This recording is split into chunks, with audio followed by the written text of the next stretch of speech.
তো tools of financial statement analysis. তো এই চ্যাপ্টারে তোমাদের যেটা মেইনলি করতে হবে, এটার ঠিক কিভাবে করতে হবে, এটা দুই রকম স্টেটমেন্ট বা দুই রকম প্রোফর্মা ইউজ করে তোমাদের করতে হবে। একটা হচ্ছে কম্পারেটিভ ওয়েতে করতে হবে, আর একটা হচ্ছে কমন সাইজ ওয়েতে করতে হবে। তো কম্পারেটিভটা কি? কম্পারেটিভটা হচ্ছে কম্প্যারিজন। কম্প্যারিজন সেটা দুটো কোম্পানির মধ্যে হতে পারে, দুটো ইয়ারের মধ্যে হতে পারে, দুজনের মধ্যে হতে পারে, এটা আগের বছরের থেকে এই বছরের মধ্যে হতে পারে। তাহলে কম্পারেটিভ যে কম্পেয়ার করছে, দুটো বছরের মধ্যে যেটা কম্পেয়ার হচ্ছে, এটা হচ্ছে প্রিভিয়াস এর আগের বছরে কি ছিল, এই বছরে কত হয়েছে। মানে তোমার আগের বছর তোমার পড়াশোনার অবস্থা কেমন ছিল, এই বছর তোমার পড়াশোনা কেমন হয়েছে, তার উপর তোমার কতটা চেঞ্জেস এসছে তোমার মধ্যে, সেটা হচ্ছে অ্যাবসলিউট চেঞ্জ। ধরো তুমি আগের বছর অ্যাকাউন্টসে পেয়েছিলে হচ্ছে 50-100-র মধ্যে, তাহলে আগের বছর পেয়েছিলে 50, এবছর পেয়েছো ধরো 60, তাহলে কত পরিবর্তন কত আসলো তোমার? 10 পরিবর্তন। মানে তোমার অ্যাকচুয়ালি কত নাম্বার তুমি বেশি পেয়েছো? 10। এবারে তোমার তাহলে কতটা পরিবর্তন এসেছে এবছর? 20% পরিবর্তন এসেছে। কিভাবে 20% পরিবর্তন আসলো? না, 50-এর ওপর যদি 20% করা হয় তাহলে আসবে দেখো 10। অর্থাৎ আমি কিভাবে রুলসটা করলাম, ধরো প্রিভিয়াস ইয়ার যদি এ হয়, কারেন্ট ইয়ার হচ্ছে আমার বি, তাহলে সি মানে হচ্ছে, ধরো সি মানে হচ্ছে বি থেকে এ বাদ দিলে সেটা হচ্ছে সি হয়ে দাঁড়ায়। লিখে নাও জিনিসটা, আমি বলছি শুধু শুনে নাও আগে বন্ধু। সি হয়ে দাঁড়ায়।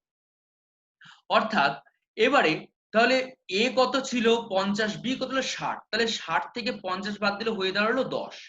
এবার কত পার্সেন্ট চেঞ্জ হয়েছে? এবার তাহলে আমি ধরি ডি, এ কলামটা হচ্ছে ডি, কত পার্সেন্ট।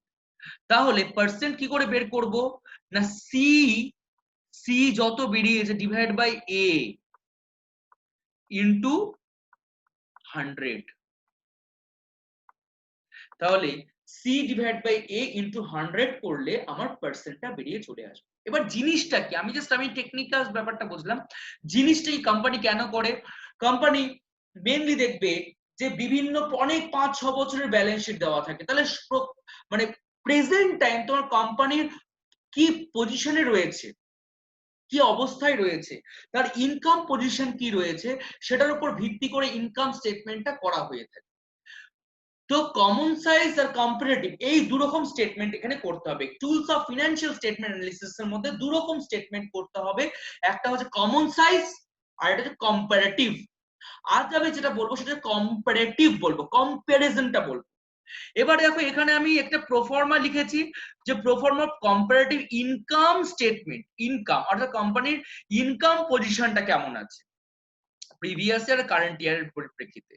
ঠিক আছে, তাহলে ইনকামটা কিভাবে বের করবো? দেখো আলটিমেটলি আমি প্রফিটের এরিয়াটাতে চলে আসছি। তাহলে আমার আগে সবার আগে সেলস লিখতে হবে, সেলস, সবার আগে সেল, কারণ আমার কোম্পানিতে সব থেকে বড় এরিয়াই হচ্ছে সেল। এবার সেলের উপর ভিত্তি করে টোটাল অঙ্কটা করতে হবে। এবার সেলকে আমি লিখবো এখানে, পয়েন্টটাকে ডিনোট করবো এ দিয়ে। এবার ওখান থেকে লেস করব, less sales return B, sale থেকে সেলস রিটার্নটা লেস করলে চলে আসে হচ্ছে সি। ঠিক আছে, এটা সি। তাহলে এ থেকে বি লেস করলে সি চলে আসে, এটা নেট সেলস। কোনো কোনো অঙ্ক এখান থেকেও শুরু হয়। এবারে ডি, ডি হচ্ছে যে নেট সেলস থেকে যখন লেস করব cost of goods sold, cost of goods sold. এখানে তোমাদের যখন অঙ্ক পড়িয়েছিলাম ক্লাস 11 তখন কস্ট অফ গুডস সোল্ড সম্পর্কে আরো ক্লিয়ারলি বলেছিলাম। কস্ট অফ গুডস সোল্ড সেটা তোমার দুই রকম ভাবে ইউটিলাইজ করা যায়, সেটা আমি জায়গাটা আসছি। কস্ট অফ গুডস সোল্ড এর মানেটা রয়েছে। এবার তাহলে লেস ডি নাম্বার পয়েন্টটা হচ্ছে, ডি নাম্বার পয়েন্টটা হচ্ছে তোমার কস্ট অফ গুডস সোল্ড। এবার বিয়োগ করে একই রকম ভাবে বিয়োগ করে বের করতে হবে। এবার বিয়োগ করে যেটা বেরিয়ে থাকবে সেটাকে বলা হবে হচ্ছে গ্রস প্রফিট। তাহলে সি মাইনাস ডি মানে এই সি থেকে ডি বাদ দিলে যেটা হয়ে থাকে সেটা হচ্ছে ই, কস্ট গ্রস প্রফিট। এবার F number point less operating expenses, অর্থাৎ অপারেটিং এক্সপেন্স মানে হচ্ছে অ্যাডমিনিস্ট্রেশন এক্সপেন্সেস, যেমন স্যালারি, রেন্ট, ঠিক আছে, এগুলো হচ্ছে অ্যাডমিনিস্ট্রেশন এক্সপেন্স। সেলিং এক্সপেন্সেস যেমন advertising expenses, distribution expense, selling expenses, financial expenses, বিভিন্ন লোনের এক্সপেন্স গুলো, যেমন বিজনেসের জন্য যদি কোনো লোন নিয়ে থাকা থাকে, এগুলো হচ্ছে ফিনান্সিয়াল এক্সপেন্সেস। এইগুলো এক্সপেন্সেস গুলো বসলো এখানে, সবগুলো যেগুলো আছে এক্সপেন্স গুলো বসলো, বসে এগুলো এক্সপেন্স গুলো বসলো, বিয়োগ করে যেটা বেরিয়ে আসবে সেটা হচ্ছে জি নাম্বার পয়েন্ট বল লিখে বসবে, সেটাকে বলা অপারেটিং প্রফিট বলা হবে। অর্থাৎ ই থেকে এফ বিয়োগ করলে যেটা বেরিয়ে আসে সেটা হচ্ছে অপারেটিং প্রফিট। তারপরে ওর সাথে অ্যাড করতে হবে, add non operating income add করতে হবে। ওখান থেকে non operating expenses, non operating income মানে হচ্ছে dividend received, interest received, income from investment, এই জিনিসগুলো হচ্ছে নন অপারেটিং ইনকাম। ইনকাম যেগুলো আসছে, অপারেটিং আর নন অপারেটিং মানে হচ্ছে, অপারেটিং মানে হচ্ছে যেটা আমার বিজনেস অপারেট করে, যেটা ছাড়া বিজনেস চলে না, যেটা ছাড়া বিজনেস চলে না সেটা হচ্ছে অপারেটিং। আর নন অপারেটিং মানে হচ্ছে যেটা ছাড়া বিজনেস চলে। অর্থাৎ যে আমি কেন এই কথাটা বললাম, কারণ আমি ফিক্সড ডিপোজিটের সাথে বিজনেসের কি সম্পর্ক? কোনো সম্পর্ক নেই, কিন্তু ফিক্সড ডিপোজিট করেছি, সেটার উপর যে ইনকামটা হচ্ছে বা ইন্টারেস্ট আসছে সেটা বিজনেসে বসছে, সেটা অ্যাড করে দিচ্ছি, নন অপারেটিং ইনকাম হিসেবে অ্যাড করে দিচ্ছি, বিজনেসে বসে আছে। লেস নন অপারেটিং এক্সপেন্সেস, যদি নন অপারেটিং এক্সপেন্স মানে হচ্ছে ধরো কোনো এক্সপেন্স, যেমন ডিভেঞ্চার বলি সরি, ধরো ডেপ্রিসিয়েশন, ব্যাড ডেপ্ট, this are all non operating expenses, এগুলো বসবে। ঠিক আছে, এবার বিয়োগ করে যেটা আসবে এবার এইজ হচ্ছে যেটা আসবে, এই দুটোকে পয়েন্টগুলোকে, এবার তোমাকে জি লিখেছো, এটাকে তুমি এরকম করতে পারো, এটা জি এর পর তুমি এইচ করে দিতে পারো, এটাকে আই করে দিতে পারো, ঠিক আছে, এটাকে জে করে দিতে পারো, এটাকে কে করে দিতে পারো, এটাকে এল করে দিতে পারো, ঠিক আছে, কোনো ব্যাপার না, এটাকে এল করে দিতে পারো, কোনো ব্যাপার না, এটা জি এইচ। ঠিক আছে, তাহলে জি থেকে এইচ যোগ করলে আর আই বিয়োগ করলে যেটা আসে সেটা হচ্ছে জে আসবে। জে কে বলা হবে, বা এখানে এইচ করে যেভাবে করবে সেভাবে বলা হবে হচ্ছে নেট প্রফিট বিফোর ট্যাক্স। অর্থাৎ নেট প্রফিট সবগুলোকে যোগ করবো, নেট প্রফিট, ট্যাক্স গুলোকে বিয়োগ করার আগে নেট প্রফিট এটা দাঁড়ালো, তারপর ট্যাক্সটাকে বিয়োগ করার পর দাঁড়িয়ে আসবে সেটা হচ্ছে নেট প্রফিট আফটার ট্যাক্স, ওটাকে পিএটি বলা হবে আর এটাকে পিবিটি বলা হবে। ঠিক আছে, এবার এইভাবে এটা হচ্ছে ছক, এই প্রোফর্মাটা তোমরা টুকে নাও। আচ্ছা, তোমাদের একটা জায়গা বলার আমি একটু বলে দিই, সেটা হচ্ছে এই জায়গাটা। ঠিক আছে, সেটা হচ্ছে এই জায়গাটা, যে এই জায়গাটা কি, যেমন cost of goods sold, cost of goods sold, cost of goods সোল্ডটা দুই রকম ভাবে বের করা যায়। একটা হচ্ছে সেলস থেকে গ্রস প্রফিট যদি বিয়োগ করা হয় তাহলেও কস্ট অফ গুডস সোল্ড বেরোয়, অথবা কস্ট অফ গুডস সোল্ড বের করার আরেকটা রুলস হচ্ছে, এটাও লিখে নেবে তোমরা, আরেকটা রুলস হচ্ছে opening stock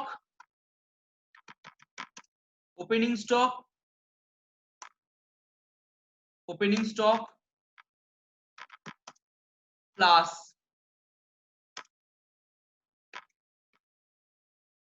any direct expenses minus closing stock। ঠিক আছে, opening stock plus any direct expenses plus minus closing stock. Any direct expenses এখানে পারচেজও হতে পারে, ওয়েজেস হতে পারে, any type of direct expenses. ঠিক আছে, any type of direct expense মানে হচ্ছে পারচেজ বা ওয়েজেস এগুলো। ঠিক আছে, এই দুটো ভাবে কস্ট অফ গুডস সোল্ডটা বের করা যায়। কস্ট অফ গুডস সোল্ড বের করার রুলসটা আমি বলে দিলাম, এটা হচ্ছে কস্ট অফ গুডস সোল্ড বের করার রুলস। ঠিক আছে, এটা ভাবে করা যায়, এভাবে করা যায়। ঠিক আছে, তোমাদের বলে দিলাম। এবারে এই ছকটা তোমরা লিখে নাও, এবার আমি অঙ্ক করাবো, এই ছকটা লিখে নাও, করানোর পর আমি অঙ্ক করাচ্ছি। ঠিক আছে, দেখো এখানে দেখো অঙ্কটা কি বলেছে, from the following income statement, মানে একটা ইনকাম স্টেটমেন্ট করতে হবে, prepare comparative income statement for the year 31শে মার্চ 2005 আর 2006। তাহলে এখানে 2005, তাহলে এটা হচ্ছে 2000 সরি, এখানে 2005-এর এটা রয়েছে, মার্চ 2005-এর ব্যালেন্স এটা রয়েছে, ঠিক আছে, ঠিক আছে। আর এটা হচ্ছে 2006-এর ব্যালেন্স রয়েছে, ঠিক আছে, এটা হচ্ছে 2006-এর ব্যালেন্স রয়েছে। তাহলে এটা 5-এর ব্যালেন্স, এটা 6-এর ব্যালেন্স। ভালো করে দেখো এই সাইড, এটা হচ্ছে 5-এর ব্যালেন্স, এটা হচ্ছে 5-এর ব্যালেন্স, এগুলো সব 5-এর ব্যালেন্স আছে, এগুলো সব 6-এর ব্যালেন্স, ঠিক আছে। তো এগুলো ইনকাম স্টেটমেন্ট। এবার দেখো তাহলে যে সবার আগে সেল, একটু আগে বললাম যে প্রোফর্মাটাতে যে প্রথমে সবার আগে গ্রস সেলস বসে এ নাম্বার দিয়ে, তাহলে এ নাম্বার দিয়ে লিখবে গ্রস সেলস। তো সেলস কত আছে বছরের প্রথমে প্রিভিয়াস ইয়ার, এখানে দিয়ে দিবে প্রিভিয়াস ইয়ার, ঠিক আছে। মার্চ দিয়ে দিবে 2005, এখানে দিবে কারেন্ট ইয়ার 2006 দিয়ে দিবে, ঠিক আছে, 2006 দিয়ে দিবে, ঠিক আছে। আচ্ছা, এখানে একটা কাজ করে দিবে, এরকম করে লিখবে, মানে পরীক্ষায় না লিখলেও চলবে, তোমরা এখন লিখে রাখো আপাতত। এখানে এখানে ধরবে, এটাকে ধরবে এ, ঠিক আছে, এটাকে ধরবে এ, এটাকে ধরবে বি, বি তোমাদের বোঝার জন্য বলছি, ঠিক আছে, এটা এ এটা বি, ঠিক আছে। এটা এটা ধরবে সি, সি মানে হচ্ছে বি থেকে এ বাদ দিলে সি হয়। আর এটা ধরবে হচ্ছে ডি, ডি, ডি মানে হচ্ছে যে C divided by A into 100, ঠিক আছে, ইন্টু 100, ঠিক আছে। তাহলে এটা একটু বলে দিলাম তোমাদেরকে, ঠিক আছে, খুব মানে খুব কঠিন কিছু নয়, এটা জাস্ট মাথায় রেখো, এটা পরীক্ষায় এভাবে না করবে না, না করলেও চলবে, অসুবিধা নেই, ঠিক আছে।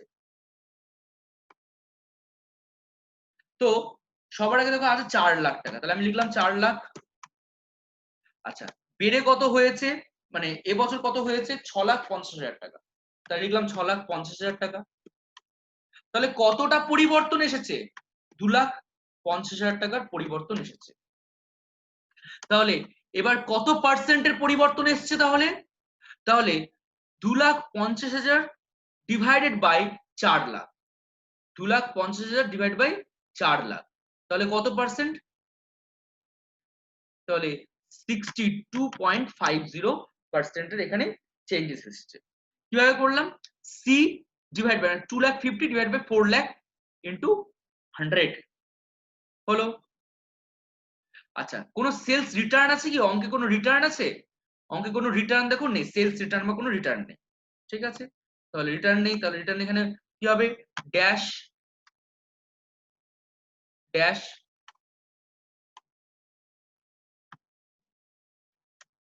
ড্যাশ, কোনো রিটার্ন নেই।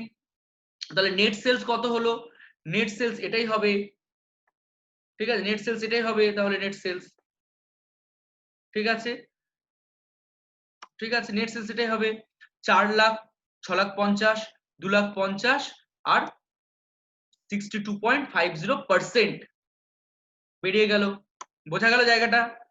এবার কস্ট অফ গুডস সোল্ড, একটু আগে গল্পটা বললাম, অঙ্কে যদি কস্ট অফ গুডস সোল্ড না দেওয়া থাকে, ডাইরেক্ট দেখো কস্ট অফ গুডস সোল্ড দেওয়া আছে কি দেওয়া নেই, তাহলে একটু আগেই বললাম যে আমাদের এইটুকুটার ক্যালকুলেশন কিন্তু আমাদের কস্ট অফ গুডস সোল্ড বেরিয়ে চলে আসে।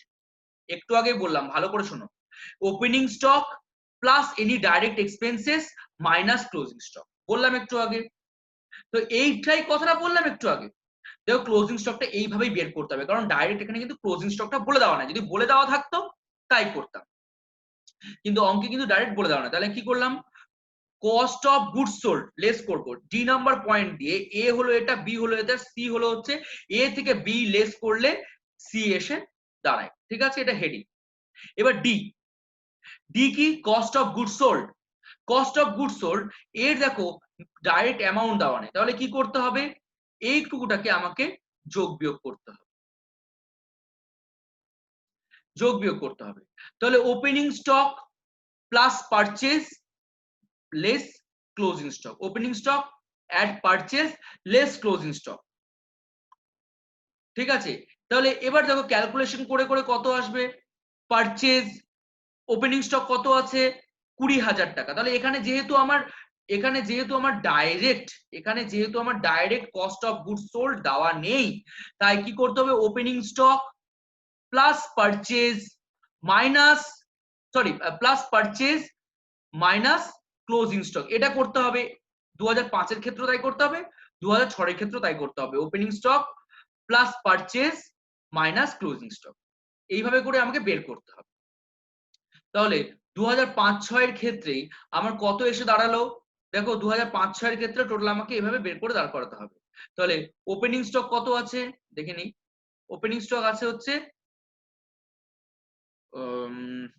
20,600, ঠিক আছে। আচ্ছা, পরের বছর কত হচ্ছে ওপেনিং স্টক পরের বছর হচ্ছে 32,675। কারোর কাছে ক্যালকুলেটর থাকলে একটু ক্যালকুলেট করে বলো। হয়ে গেছে, তো কত আসছে, আমি একটু এখানে করে দিচ্ছি। তাহলে এইখানে এইভাবে আসবে, ঠিক আছে 12,000। ঠিক আছে, তাহলে এইভাবে আসবে, ঠিক আছে। 4 লাখ টাকা যেটা হলো, তাহলে 20,600, ঠিক আছে, মাইনাস 20,600, ঠিক আছে, সেখান থেকে 32,000 বেরোলো, তাহলে কত বেরোলো পজিটিভ, মানে এবছর পজিটিভলি বেড়েছে। তাহলে কত পার্সেন্টের পরিবর্তন হয়েছে, তাহলে 12,075 ডিভাইডেড বাই 20,600 ইন্টু 100 করলে এটা বেরিয়ে চলে আসবে। সিমিলারলি পারচেজ ছিল কত আগের বছর 2 লাখ, এবার কত হয়েছে 2,50,000, কত চেঞ্জেস এসেছে 50,000 টাকা চেঞ্জেস এসেছে। তাহলে কি করতে হবে, 50,000 ডিভাইডেড বাই 2 লাখ, তাহলে 50,000 ডিভাইড বাই 2 লাখ ইন্টু 100, তাহলে কত আসছে 25% চলে আসছে, প্লাস পজিটিভে আসছে। কিন্তু ক্লোজিং স্টকটা দেখো, ক্লোজিং স্টক আগের বছর ছিল কত 32,675, এবছর কত হয়েছে 20,000 টাকা। তাহলে কত চেঞ্জেস এসেছে, নেগেটিভ চেঞ্জেস, তাহলে মাইনাস 12,675। তাহলে পার্সেন্টেজটা কি হবে, মাইনাস 12,675 ডিভাইডেড বাই 32,675, তাহলে কত পার্সেন্টেজ হলো 38.79, ঠিক আছে, করে নাও। এবারে বিয়োগ করে দেখো যে আসলো হচ্ছে গ্রস প্রফিট। এবারে এই টোটাল এই এরিয়া থেকে এই টোটালটা থেকে এটা বিয়োগ করলাম, কারণ এখানে সি থেকে ডি বাদ দিতে হবে। তাহলে এইটা পুরোটা ডি, এটা পুরোটা ডি, ঠিক আছে। তাহলে সি থেকে ডি বাদ দিলাম, এটা বেরিয়ে আসলো। তাহলে এবার এগুলো যোগ বিয়োগ করবে না কিন্তু একে অপরের সাথে, এগুলো কিন্তু যোগ বিয়োগ করবে না একে অপরের সাথে, ঠিক আছে, এগুলো করবে না যোগ বিয়োগ। এবার এর সাথে এটা বিয়োগ করে কত আসলো, 1,75,250। কি করে আসলো, এর সাথে এর বিয়োগ করে, মানে এর সাথে বি লেস করে আসলো হচ্ছে 1,75,250। তাহলে পজিটিভে আছে, তাহলে 1,75,250 ডিভাইড বাই 2,12,075 করলে 82.64 বেরিয়ে চলে আসবে। কখনোই এগুলোর সাথে এগুলো যোগ করতে যেও না, বা এগুলোর সাথে এগুলো কিছু করতে যেও না, এইগুলো কিন্তু কিচ্ছু হবে না, এগুলোর সাথে এগুলো কিচ্ছু করতে যাবে না। মানে এই প্রিভিয়াস ইয়ার কলাম আর কারেন্ট ইয়ার কলাম যেটা করছো, প্রিভিয়াস ইয়ার কলাম আর কারেন্ট ইয়ার কলাম, এই দুটোর সাথে অ্যাডজাস্ট করে যেটা বেরাবে তার সাথে যোগ বিয়োগ করে এটা বের করতে হবে।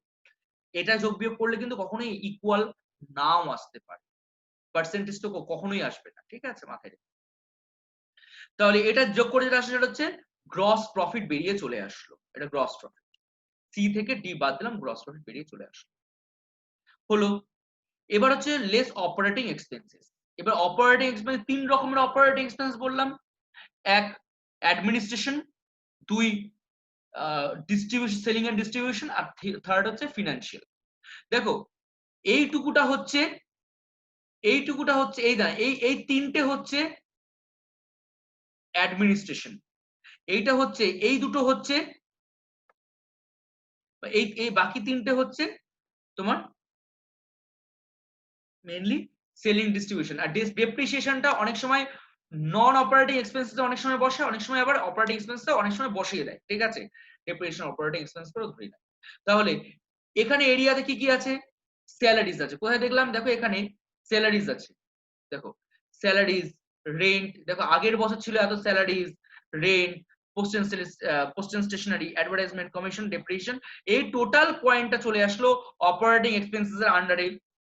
বছরের বছরের প্রথমে এত ছিল, বছরের শেষে এত ছিল, সবগুলো বছরের প্রথম, বছরের শেষগুলো বসলো সবগুলো, এখন একদম টেনে এই জায়গাটা থেকে টেনে কপি পেস্ট করে বছরের প্রথম বছরের শেষ বসে গেল।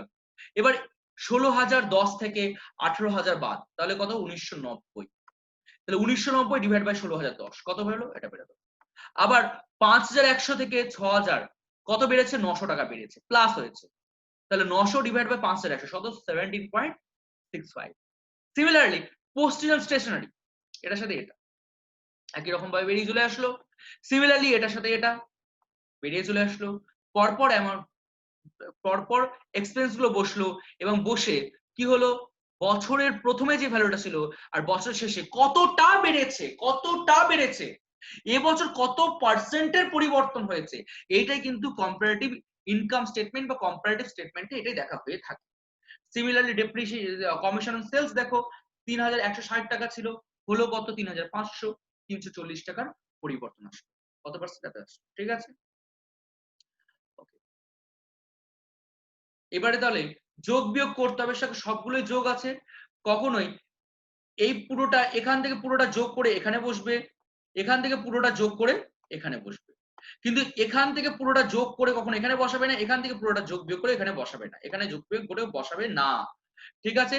কি করবে, এটার সাথে যোগ করে যেটা আসলো, এবার এই ভ্যালুটা থেকে এই ভ্যালুটা মানে যেটা বসলো, তাহলে বি থেকে এ মাইনাস করে সি বেরিয়ে চলে আসবে, আর সি থেকে এ ডিভাইড করলে এই ইনটু 100 করলে ডি বেরিয়ে চলে আসবে, এটাই আমি বলছি। তাহলে কত আসছে দেখো, তাহলে এবারে তাহলে অপারেটিং প্রফিট দেখো, সবগুলোকে যোগ করে এটা দেখো অপারেটিং প্রফিট বেরিয়ে চলে আসলো, এটা অপারেটিং প্রফিট, এটা যোগ করে এটা আসলো। তাহলে ই থেকে এফ, এই ই থেকে সরি আমি যোগ বলছিলাম, সরি এটা বিয়োগ করতে হবে কারণ এটা অপারেটিং এক্সপেন্সেস, তাই তাহলে ই থেকে এফ, কারণ প্রফিট থেকে এক্সপেন্সেসটা বাদ দিলে, অপারেটিং এক্সপেন্সটা বাদ দিলে অপারেটিং প্রফিটটা বেরিয়ে চলে আসবে, তাহলে ই থেকে এফ বাদ দিলে জি নাম্বার পয়েন্ট আসবে, সেটা হচ্ছে operating profit point, operating profit. তাহলে এখান থেকে এটা মাইনাস করলে এটা চলে আসবে। এবার এই 1,68,820 ডিভাইড বাই 1,81,000 এটা করলে 92.86 চলে আসে, ঠিক আছে। এবার ওর সাথে অ্যাড নন অপারেটিং ইনকাম চলে আসবে, কি আছে, profit on sale of investment ছিল, চলে আসলো এটা, এটা চলে আসলো, পজিটিভ হলো, তাহলে এখানে positive 50%। Similarly non operating expenses loss on sale of, কারণ বিজনেসের সাথে আমি একটা সম্পত্তি বিক্রি করছি, সেটা যদি লস হয় তাহলে এটা আমার সম্পত্তি বিক্রি করতে কি লস হয়েছে, বিজনেসের সাথে কোনো রিলেশন নেই, তাই এটা নন অপারেটিং এক্সপেন্সের মধ্যে পড়ছে, loss of sale of assets non operating expenses. তাহলে কি হলো, 4,000 টাকা আমার আগের বছর ছিল, আগের বছর বিক্রি করতে গিয়ে আমার প্রফিট লস করেছিলাম 4,000, এবছর লস করেছি 2,000, তাহলে নেগেটিভ হয়েছে, তাহলে নেগেটিভ 50%। তাহলে কি করে বেরোলো, 2,000 ডিভাইড বাই 4,000 করলে 50% নেগেটিভ চলে আসলো। তাহলে 1,81,805 প্লাস 3,000 মাইনাস 4,000 করে আসলো 1,80,805। সিমিলারলি এটা যোগ এটা বিয়োগ করে আসলো এটা।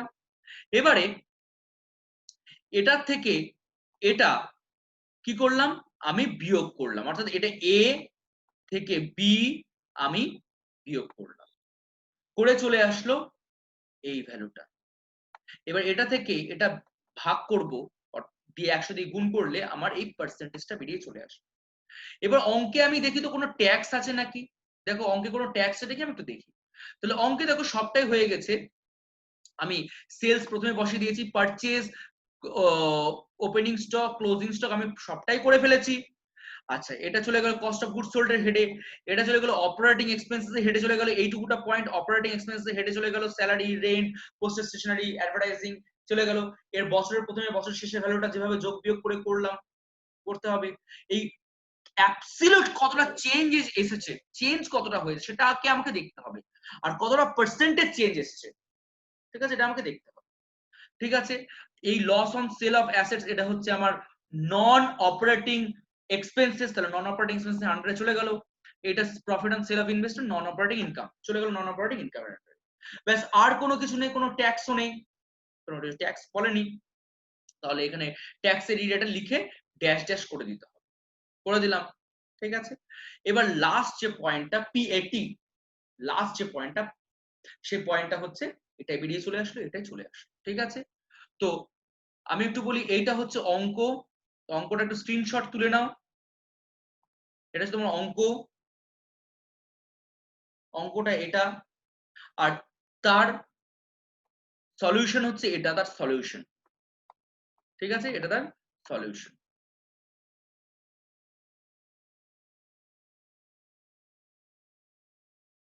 স্যার কোশ্চেনটা